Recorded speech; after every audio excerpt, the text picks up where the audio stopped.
अथ परमा एकादशी महात्म्य। कृष्ण पक्ष की एकादशी। श्री युधिष्ठिर बोले कि हे जनार्दन, अब आप अधिक लोधमाय की कृष्ण पक्ष की एकादशी का नाम तथा उसके व्रत की विधि बतलाइए। श्री कृष्ण बोले कि हे राजन, इस एकादशी का नाम परमा है। इसके व्रत से समस्त पाप नष्ट होकर इस लोक में तथा परलोक में मुक्ति मिलती है। इसका व्रत पूर्वोक्त विधि से करना चाहिए और भगवान नरोत्तम की धूप दीप नैवेद्य पुष्प आदि से पूजा करनी चाहिए।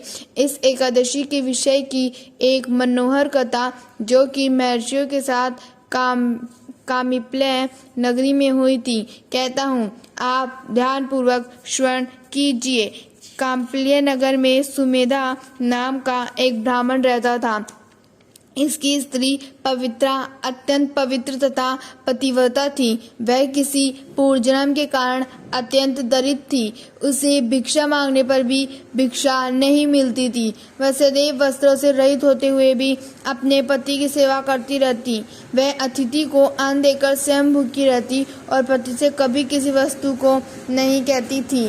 जब सुमेधा ने अपनी स्त्री को अत्यंत दुर्बल देखा तो बोला कि हे प्रिय, जब मैं धनवानों से धन मांगता हूँ तो वह कुछ मुझे नहीं देते। गृहस्थी केवल धन से चलती है। अब मैं क्या करूँ? इसलिए यदि तुम्हारी राय हो तो मैं परदेश में जाकर उद्यम करूँ। इस पर उसकी स्त्री विनीत भाव से बोली कि पति अच्छा हो या बुरा, जो कुछ भी कहे पत्नी को वही करना चाहिए।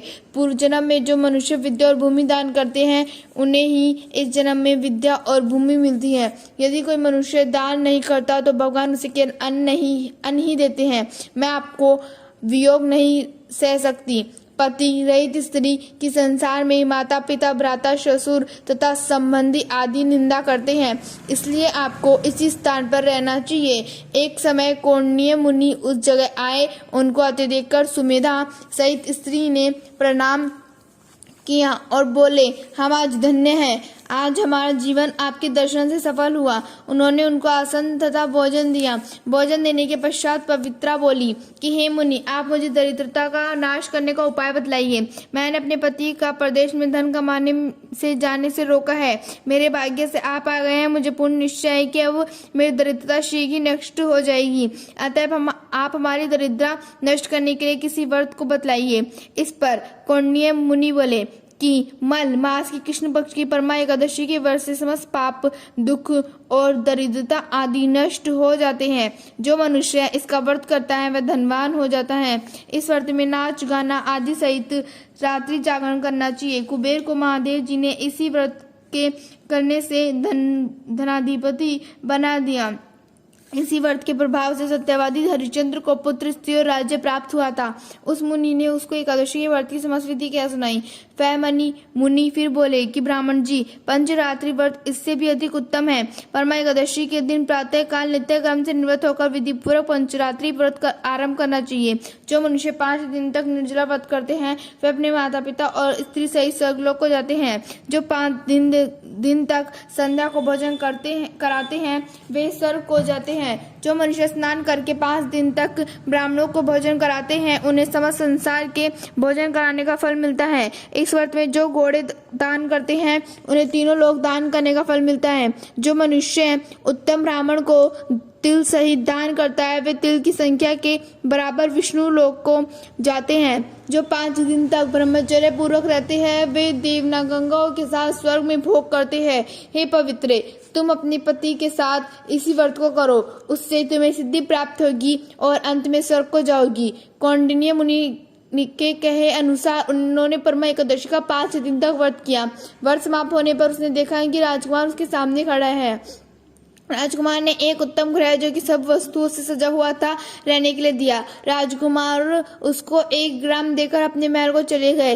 दोनों इस व्रत के प्रभाव से इस लोक में अनंत सुख भोग कर अंत में स्वर्गलोक को गए। श्री कृष्ण बोले कि हे राजन, जो मनुष्य परमा एकादशी का व्रत करता है उसे समस्त तीर्थ दानों आदि का फल मिलता है। जिस प्रकार संसार में 2 पैरों वाले में ब्राह्मण, 4 पैरों वालों में गौ, देवता में इंद्रराज श्रेष्ठ है, उसी प्रकार महीनों में अधिक लोथ का मास उत्तम है। है। इस महीने में पंचरात्रि अत्यंत पूर्ण देने वाली है। इस महीने में पद्मिनी और परमा एकादशी भी श्रेष्ठ है। उनके व्रत से मनुष्य पाप क्षीण हो जाते हैं। दुर्बल मनुष्य को एक व्रत जरूर करना चाहिए।